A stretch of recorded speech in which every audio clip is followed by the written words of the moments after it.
নমস্কাৰ মৰমৰ ছাত্ৰ-ছাত্ৰীসকল তোমালোকক আকৌ এবাৰ মোৰ চেনেলটোলৈ স্বাগতম জনাইছোঁ। ছাত্ৰ-ছাত্ৰীসকল তোমালোকৰ বাবে এইটো ভিডিঅ' বহুতো গুৰুত্বপূৰ্ণ হ'বলৈ গৈ আছে কাৰণ আজি আমি এইটো ভিডিঅ'ত আলোচনা কৰিম যিসকল ছাত্ৰ-ছাত্ৰীয়ে এতিয়া কম্পাৰ্টমেণ্ট এক্সাম দিব বুলি ভাবিছা সেইসকল ছাত্ৰ-ছাত্ৰীৰ বাবে বহুতো গুৰুত্বপূৰ্ণ হ'বলৈ গৈ আছে। যিসকল ছাত্ৰ-ছাত্ৰীৰ 2024 বৰ্ষত মেট্ৰিকৰ ফলাফল বেয়া হৈছে সেইসকল ছাত্ৰ-ছাত্ৰীৰ বাবে এইটো ভিডিঅ' বহুতো গুৰুত্বপূৰ্ণ হ'বলৈ গৈ আছে। মৰমৰ ছাত্ৰ-ছাত্ৰীসকল তোমালোকে যদি মোৰ চেনেলটো প্ৰথমবাৰৰ বাবে ভিজিট কৰি থাকা তেনেহ'লে মোৰ চেনেলটো ছাবস্ক্ৰাইব কৰি থবা এনেকুৱা ধৰণৰ নতুন নতুন ভিডিঅ'ৰ আপডেট যাতে তোমালোকে অতি সোনকালে পোৱা।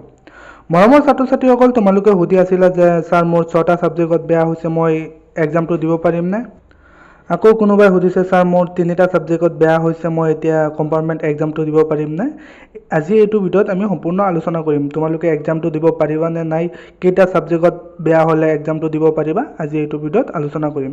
তোমালোকে ভিডিঅ'টো স্কিপ নকৰিবা, সম্পূৰ্ণ ভিডিঅ'টো চাই থাকা।